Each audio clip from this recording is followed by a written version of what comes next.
Next one sum number 2 under the head of overhead cost control. The following data is obtained from the books of Books A company for the off year ended 30th September 2014. Prepare a overhead distribution summary.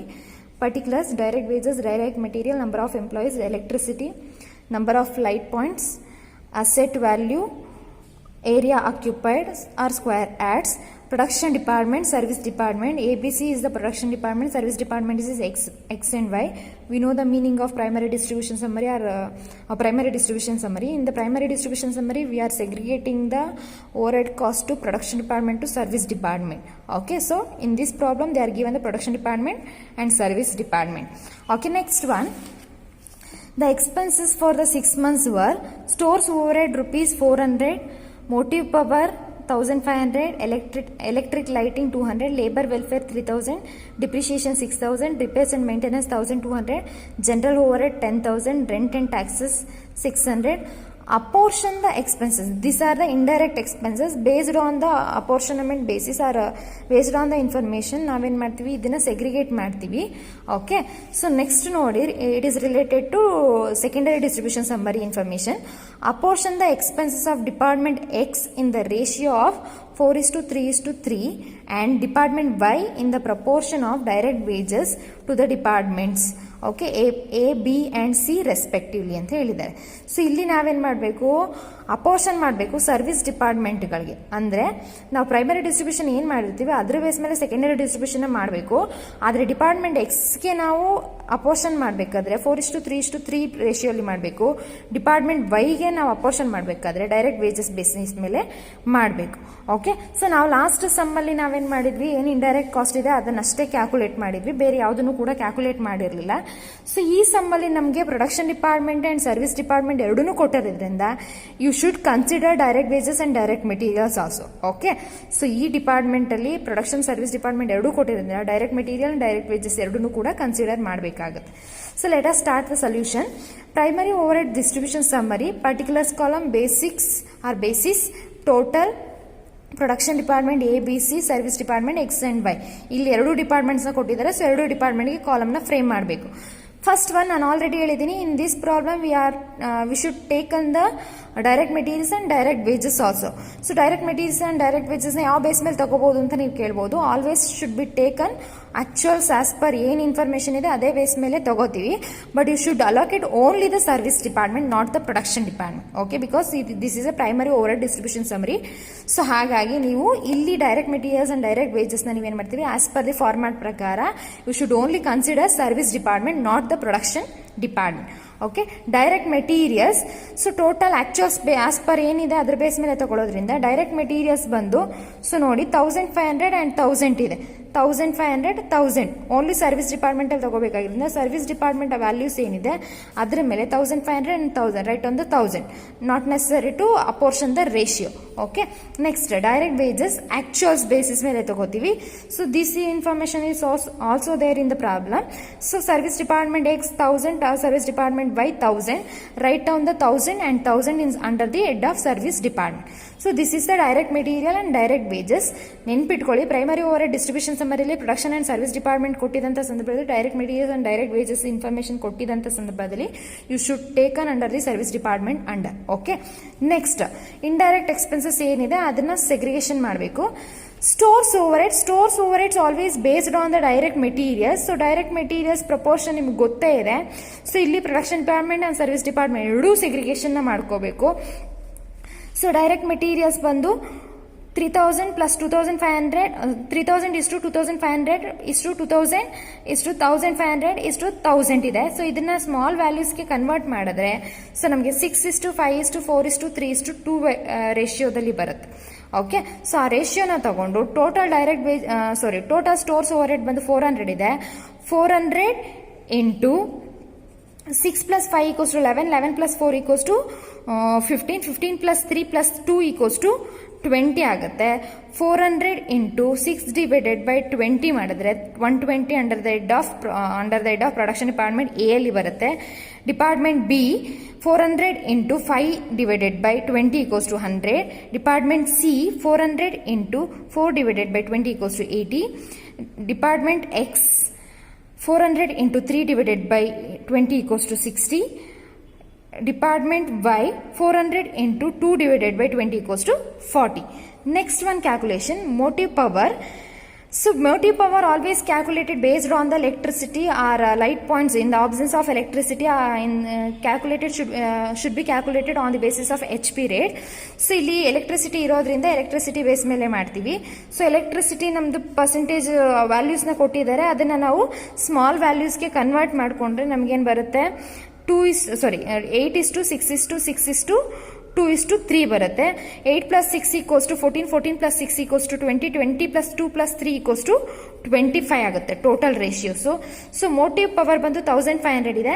1500 into 8 divided by 25 equals to 480. 1500 into 6 divided by 25 equals to 360. 1500 into 6 divided by 25 equals to 360. 1500 into 2 divided by 25 equals to 120. 1500 into 3 divided by 25 equals to 180.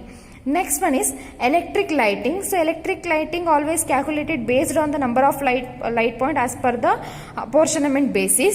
So light points na ನಾವು calculate ಮಾಡಿದ್ವಿ. Light points 10, 15, 15, 5, 5 ಇದೆ.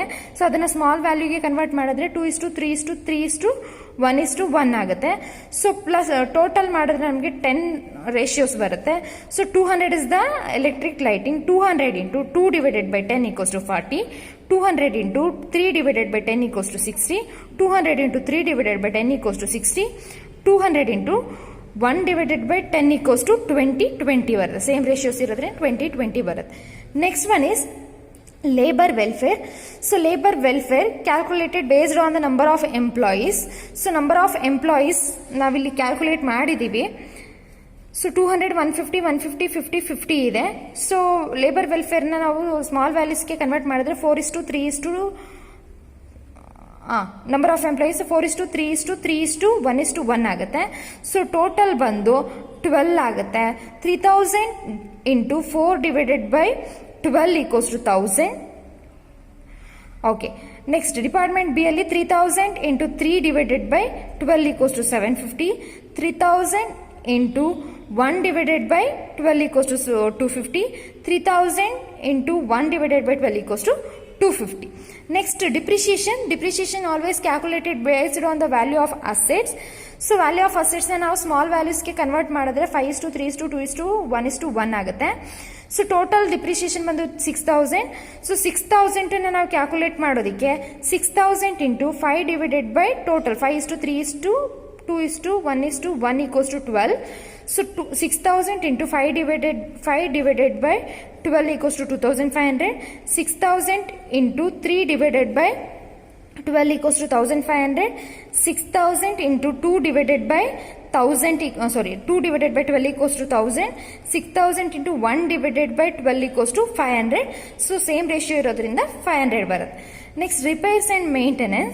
So repairs and maintenance based on the value of assets. So value of assets na find out ಮಾಡಿದೀವಿ. Small values 5:3:2:1:1. Value of asset ಬಂದು 1200 ಇದೆ. 1200 into 5 divided by 12 equals to 500. 1200 into 3 divided by 12 equals to 300. 1200 into 2 divided by 12 equals to 200. 1200 into 1 divided by 12 equals to 100. Same ratio ಇರೋದ್ರಿಂದ same 100 ಬರುತ್ತೆ. Next, general overhead. General overhead always calculated based on the direct wages as per the format. So direct wages 7:6:5:1:1 ಆಗಿದೆ. So total ಬಂದು 7 plus 6 equals to 13, 13 plus 5 equals to 18, 18 plus 2 equals to 20 ಆಗುತ್ತೆ. Total 20 ratio ಆಗುತ್ತೆ. So general over head cost ಬಂದು 10,000. 10,000 into 7 divided by 20 equals to 3,500. 10,000 into 6 divided by 20 equals to 3,000. 10,000 into 5 divided by 20 equals to 2,500. 10,000 into 1 divided by 20 equals to 500. 10,000 into 1 divided by 20 equals to 500.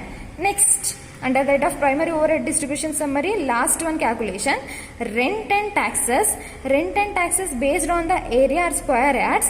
So area basis ಅಲ್ಲಿ ಮಾಡೋದಾದ್ರೆ small values ಬಂದು 4:3:3:1:1. So total cost ಬಂದು 600 rent and taxes ಅಲ್ಲಿ 600 into 4 divided by 12 equals to 200. 600 into 3 divided by 12 equals to 150. 600 into 3 divided by 12 equals to 150. 600 into 1 divided by 150 equals to each 50 ಬರುತ್ತೆ. Next total cost ಅನ್ನು add ಮಾಡಿ total over heads ಅಂತ ಕೊಡಿ. Total cost ಬಂದ್ರೆ 27,400. A ನ total ಮಾಡಿ, B ನ total ಮಾಡಿ, ಸಿ ನ ಟೋಟಲ್ ಮಾಡಿ, ಅದೇ ರೀತಿ ಎಕ್ಸ್ ಅಂಡ್ ವೈ ಡಿಪಾರ್ಟ್ಮೆಂಟ್ ಅಂದ್ರೆ production department and service department both the department should be total ಮಾಡಿ. So total overheads 27,400. So total production department and service department add ಮಾಡಿದ್ರೆ 27,400 ಬರುತ್ತೆ. This is a primary overhead distribution summary. Next one, in this problem we should calculate the secondary overhead distribution summary. So format is same, particulars, base, total. In this problem we should only calculate the production department because we know the secondary overhead distribution summary meaning. Secondary overhead distribution summary meaning is the service department cost should be allocated to the production department only. Okay, so that's why you should calculate only the production departments. Okay, so illi particulars illi baradadre as per primary distribution summary. Okay, as per primary distribution summary production department information ಏನಿದೆ ಅಂತ check ಮಾಡಿ. Okay, as per primary distribution summary production department A 8,350, B 6,220, C 5,100. write down the 8,350, 6,220, C 5,100. next service department, we know the service department X and Y. so ಅದನ್ನ ಬರ್ಕೊಳ್ಳಿ. X and Y ಅಲ್ಲಿ ಬರೋದಾದ್ರೆ problem ನೋಡಿ, they are given the information about the ಅಪೋರ್ಷನ್ of expenses department X and Y, that means service department. Under that department X in the ratio of 4:3:3. Okay, so department X allocated or apportioned based on the 4:3:3 and direct wages to the department. Okay, department Y in the proportion of direct wages to the department A in the department. So you should allocate the Y department based on the direct wages. Direct wages percentage is 7:6:5. Okay, only related to the production department, not the service department. Okay, so X na ನೀವು 4:3:3 ರೇಷಿಯೋದಲ್ಲಿ, Y ನ ನೀವು direct wages basis ಮೇಲೆ allocation ಮಾಡಬೇಕು. So ಇಲ್ಲಿ ಬರೋಣ, service department X and Y values ಎಷ್ಟಿದೆ ಅಂತ ನೋಡೋಣ. ಇಲ್ಲಿ ನಾವು as per primary distribution summary total production department values ನ ಅಪ್ಲೈ ಮಾಡಿದೀವಿ.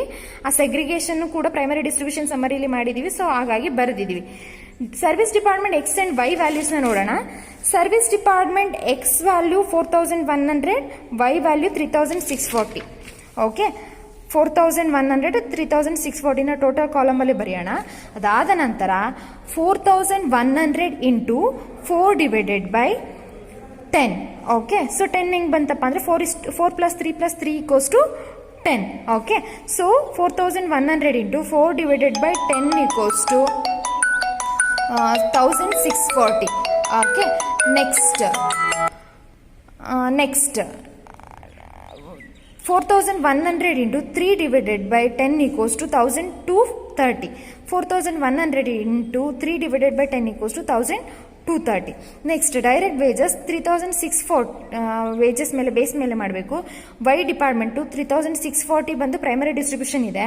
So 3,640 into 7 divided by 18 equals to 1,416. 18 ಹೇಗೆ ಬಂತಪ್ಪ ಅಂದರೆ 7 + 6 = 13, 13 + 5 = 18 ಆಗುತ್ತೆ. So 3,640 into 7 divided by 18 equals to 1,416. 3,640 into 6 divided by 18 equals to 1,213. 3,640 into 5 divided by 18 equals to 1,011. Okay, so ಇದಿಷ್ಟು ಆಗುತ್ತೆ. Next total overheads of secondary overhead distribution summary. Total cost ಅನ್ನ total ಮಾಡಿ 27,400. See the problem. Primary distribution ಸಮ್ಮರಿಯಲ್ಲೂ ಕೂಡ 27,400 ಬಂದಿದೆ and secondary distribution ಕೂಡ 27,400 ಬಂದಿದೆ. Next department A 11,936, department B 8,663, department C 7,341. Okay, this is the total production department under the head of secondary overhead distribution summary. Same method ಅಲ್ಲಿ next third one problem ಇದೆ. That is Sneha company is having a 4 departments, A B C are production department and D E C service department.